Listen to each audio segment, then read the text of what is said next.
Hi there, this is Candace. Hi everybody.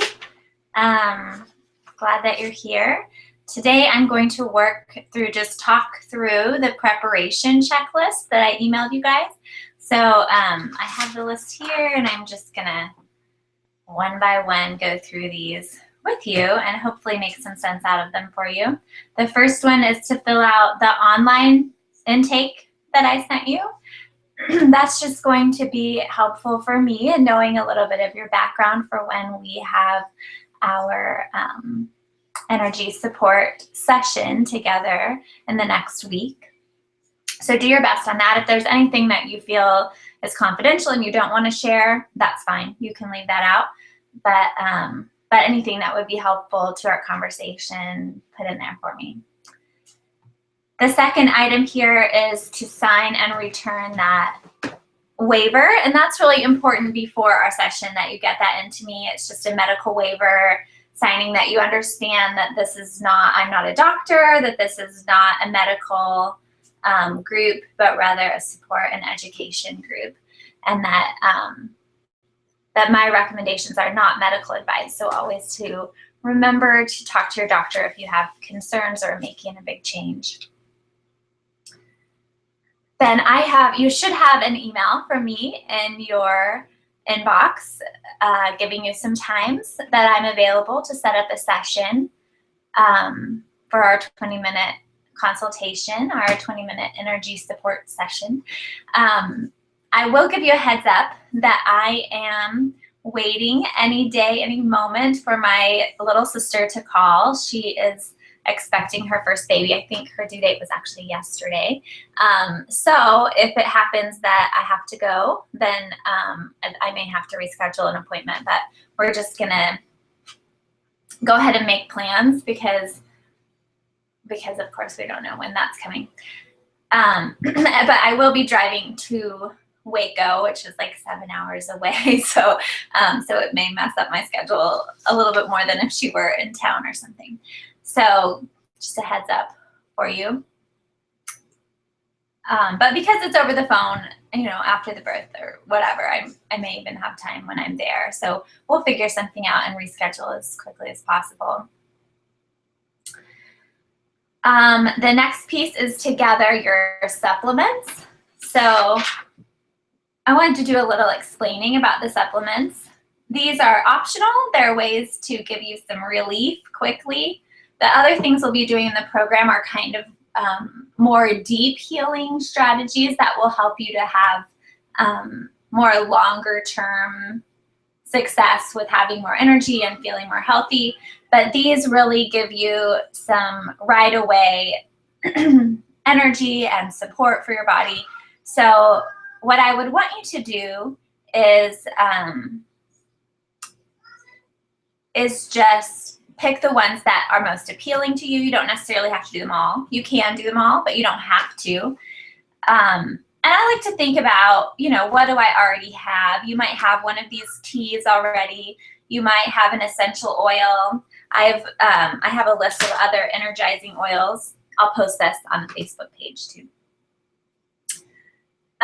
Some of these are basil, eucalyptus, grapefruit, juniper, orange, peppermint, pine, and rosemary. And so, for instance, I have a real nice peppermint oil. I'll probably use that rather than ordering something new. But remember to get something high quality and try something out there. So let me walk through these different supplements. The first one is spirulina powder. This is this is an algae. It's real dark green. It has lots of good antioxidants, but it also has a high protein profile. And so this is really great to add to your smoothie in the morning. I'll give you some more instructions on that in the next video. But this feeds into us having high protein content at breakfast, which is really key to keeping your energy high. So you want to eat a high protein breakfast within half an hour of when you wake up in the morning. And using the spirulina powder is one way to do that. A quick way, if you're just making a smoothie and eating something quickly, but also, of course, breakfast meats, eggs. Those are good things to have in the mornings as well. The next one here is a ginseng tincture. And ginseng is an herb traditionally used to energize, to help you have energy. And so, so it's a great one. The tincture I recommend you do under your tongue. I'll have some more instructions on that in my next video as well. But I wanted to give you some of the why. This one, because it increases your energy quickly and naturally and safely, you can use it several times throughout the day. And we'll talk about kind of mapping your energy in the next video. But the idea is that you discover which times of day that you are sinking or dragging, and you use this tincture about half an hour before that. And you can do that up to 3 times during the day. So it's a great way to have some quick support and relief if you're feeling really tired and dragging a lot. The next one is an herbal tea. This is something that you'd want to do consistently. Herbal tea, herbs, you know, some people will try an herbal tea once and say it didn't do anything for me, but with an herbal tea, you want to find something you like and use it every day, once or twice a day. And this talks here about being a coffee drinker. We'll talk about that more in just a minute. Another one is Epsom salts. These are great because they're available like Walgreens and the grocery store and stuff. So you can find them easily and they're not expensive. And they're great because they give you added magnesium, which will help your muscles to feel better and help you to detoxify better. And also they're good for helping us to start encouraging this rhythm, because this is what we are trying to do with having our energy back in place, is that we have this good circadian rhythm, that we have energy in the morning and it's high in the morning, and our throughout the day it goes down so that we're tired at bedtime. And so and then get a good night's sleep. So using the Epsom salts in a bath before you go to bed 2 or 3 times a week, that's really going to help you relax and be ready for sleep and to have better rest at night. So that's why that's there. And then finally I have the essential oil, and I'll send you that list of other options. You can do this lots of different ways. I'll post that too, some different ways that you can use it to help you have more energy. But at times of day when you are kind of dragging, or you just need a little pick-me-up, or it's a time of day when you need to be really focused, that would be a good time to either diffuse them or to dilute it in some coconut oil and put some behind your ears, on your neck, on your wrists, and allow that aromatherapy to help lift your energy. All right, so I want you to already start making this mental switch, because I know that the diet part is kind of the most time intensive and the easiest to be a psychological block. But you guys, it's also really, really important. Probably one of the most important. If you know me, if you've worked with me before, you know that I really put a lot of emphasis on the food that we eat and how it affects our bodies and our energy levels and the function in our bodies. So this is really important. And I like to focus first on the things that you're going to add in, because I hate that feeling that like this is all the stuff that you're taking out. It just feels really discouraging and like depriving, but we're not trying to deprive our bodies. We're actually trying to nourish them better. So I want you to look at these Nourishing 5 dark leafy greens. These have, of course, lots of antioxidants and vitamins and minerals for your body, and they are classically used to help you get more energy. If you eat dark leafy greens at least once, preferably twice a day, then you're really going to start seeing an energy boost. So they seem kind of boring and not like they would make that much difference, but they're really key. The next one is coconut oil, and this has this great healthy saturated fat in it. And believe it or not, you need that saturated fat. It's something that has been demonized in our culture and our nutrition, but it's important for your brain, and and I think you'll notice a difference pretty quickly. Coconut oil can have a bit of a detoxifying quality, and so you might, for the first couple days you're adding it in, notice you feel a little weird or a little off or something like that. But just ease into it and start using it more and more. It's great because it's easy to use. You can substitute it for your other oils, and it's not the work of like rendering some kind of oil or something like that. So choose organic. You can use refined or unrefined. It doesn't matter which one. The unrefined is going to taste a little bit more coconutty, but either one is fine. Next is liver, which is something that, I mean, I was a vegetarian for 20 years, and I didn't ever eat liver my whole life. But I've added it in. It's one of those things that it just has such a great nutrient profile. It's high in those fat-soluble vitamins A and D that we really need and that we are lacking in our diets. But it's also high in like every vitamin and mineral. It's just a really concentrated way to get some good real food into our bodies. And you guys, I cannot eat it plain. If you can't, I mean, if you can eat it just straight up, great, go for it. You have some options. You can take some desiccated liver pills, or you can do what I do, which is buy really nice liver from like Whole Foods or wherever, and blend it up in the blender and mix it in with other meats where I don't notice it, because the taste of it just really gets to me. So so you can, one classic thing people do is put some in with their ground beef and make meatballs or hamburgers, and then it's mixed in there. Also, another trick is liverwurst, is a type of like liver sausage you can get, and I would say definitely get nice liverwurst. The other processed ones you get at the regular grocery store may have lots of additives in them, but you can get usually one at Whole Foods. You can fry it up just like you would sausage with your eggs in the morning, and it's seasoned really well, so it doesn't taste quite so livery. The next one is soup bones. So again, it's best to get organic, but they're really cheap. That's the great thing about these less used traditional foods. You can get nice ones for a good price. And I have some recipes on our Pinterest page that deal with all of these foods that I'm listing, so check it out on there. There's a board that's called Nourishing 5, I think. So check that out. You can make bone broth.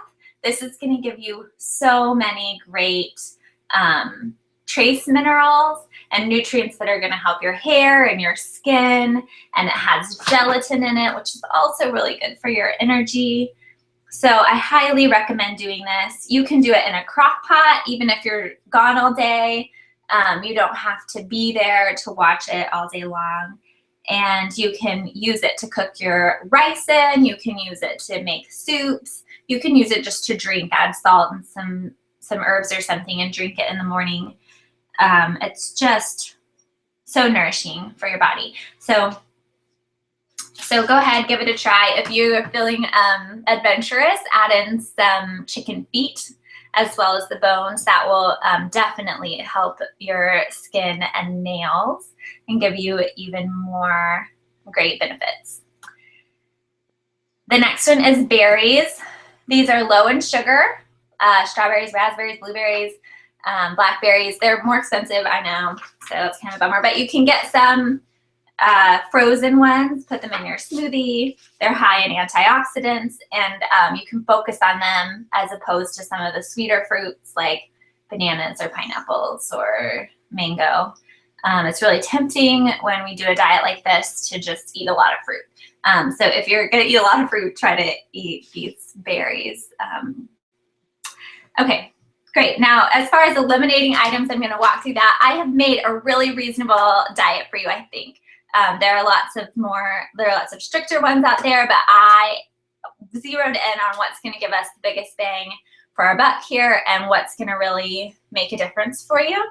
And so each one of these I could talk about for a long time. So instead of doing that, I'm going to send you, as we transition into the diet, I'm going to send you more information on the why. Because if you're like me, it's hard to make a change unless you've totally like convinced your brain that this is really important and necessary. Otherwise it can just feel like, ugh, why am I doing this? So the first one is sugar, which for anybody who knows you very well, that is stealing your energy. As much as it can be this thing that you self-medicate with, and you're like, when you have your slump, you're eating chocolate or candy or something to stay awake. In the long run, it is actually causing some problems on various levels with your immunity, with your ability to get the nutrients that you need out of your food. And so, and is affecting your blood sugar. And you guys, this is something we'll talk about throughout this course, but when your blood sugar, when you're having spikes because of the things that you're eating, this is really stressful for your body. And so your body ends up putting out all this extra to keep up with that blood sugar spike, and then it crashes. And so we want to have this more even energy going on rather than, you know, having sugar and having it spike, your energy spike, and then crash. So I put here coconut sugar, liquid stevia, dried fruit, and fresh fruit, those in moderation. Some of you may even be sensitive to those. So if that's happening, we'll talk through that. And I'm happy to give you some resources for how to regulate and how to find out if certain foods are bothering you. So I'm happy to talk about that. You can email me or we can talk about it in our session. Coconut sugar and liquid stevia are the lowest sugar type substitutes, lowest glycemic, so they're the least likely to spike your blood sugar, which is why I chose those.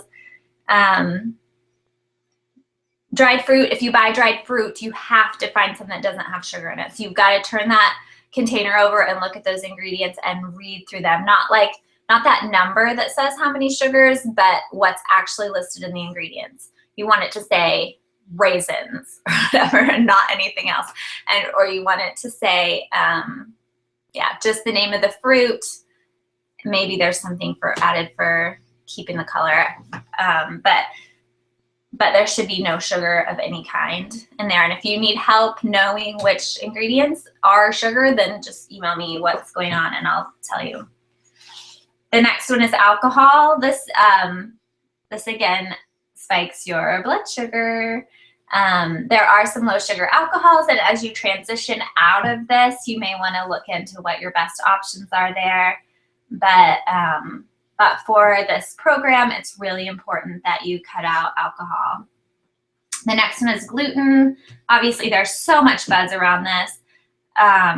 So many reasons that we can go through, and I can lay out for you of why we at least need to try out this. Some people aren't sensitive to it, but it's so common, and it can cause so many problems that seem completely unrelated to the gluten that we need to take it out to test and see how it's affecting our bodies. In this program, I am not requiring you to take out other grains, all other grains. I am asking that you take out wheat, barley, and spelt are the primary grains that have gluten or gliadin, this protein in the gluten that causes problems for people. Oats, even if they say gluten-free, almost always have some gluten content, which is why I'm asking you to cut those out. So non-GMO corn is okay. Steer clear of the GMO stuff. Rice, white rice, or brown rice, it doesn't matter.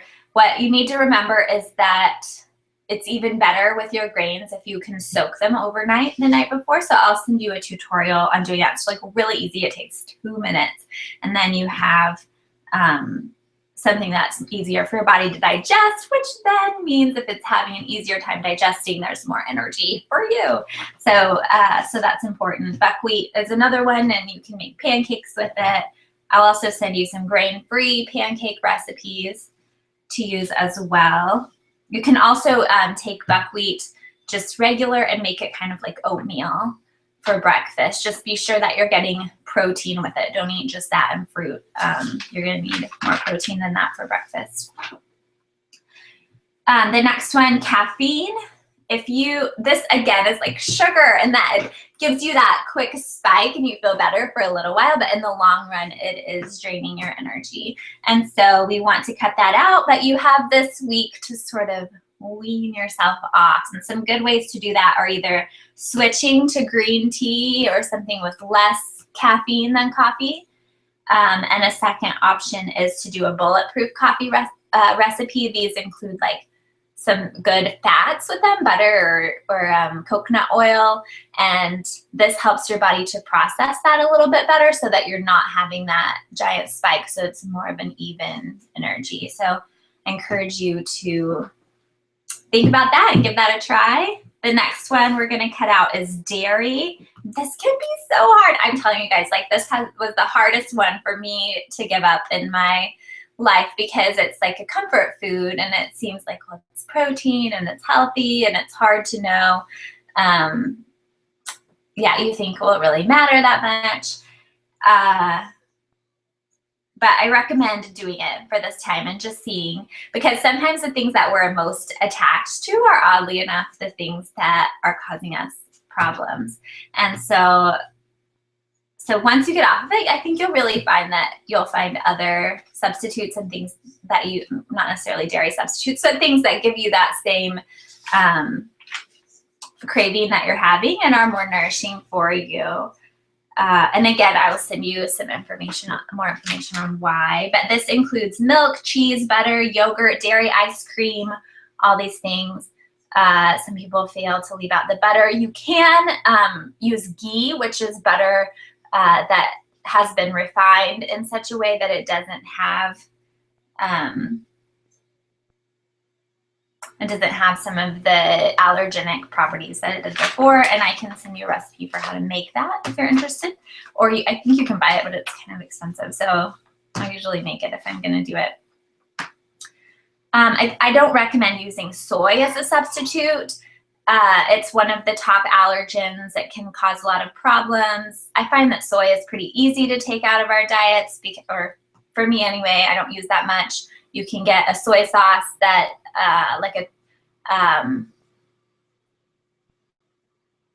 a coconut aminos, I think, doesn't have soy, or you can use a soy sauce that doesn't have gluten.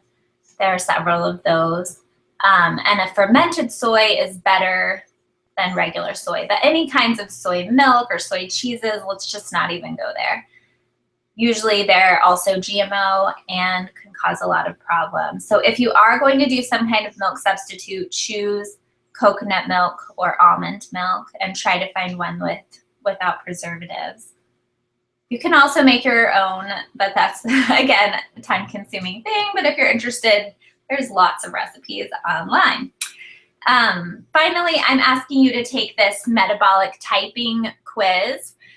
It's going to, at the end, give you like lots of recommendations of what you should eat or meal plans. You don't necessarily have to pay that much attention to that. But what I do want you to learn from this metabolic typing quiz is that everyone is different. We have different genetic makeup, different backgrounds, and you can, when you think about it, realize that people in different parts of the world, different countries, have lived on different kind of diets. Some people have lived really well on a mostly vegetarian diet. Some people groups have lived really well on almost entirely meat or seafood. And in this way, all of us have these same kind of ways that our body works best. And though we can't take a blood test and tell you, exactly what your genetic background is and what kinds of foods work best for you, this quiz will help you identify what kind of diet is probably best for you, and that will help us tweak what we're doing next week, because people are so different. We can't just say everyone eat this, vegan diet and feel great. There are different needs in different people. So I really encourage you to do that before our session so I can kind of give you some pointers on how to apply that. So that's the preparation checklist. I'm so glad you're here. If you have questions, you can respond to this video, or you can just shoot me an email or post it on our Facebook page. I look forward to hearing from you and from doing our session together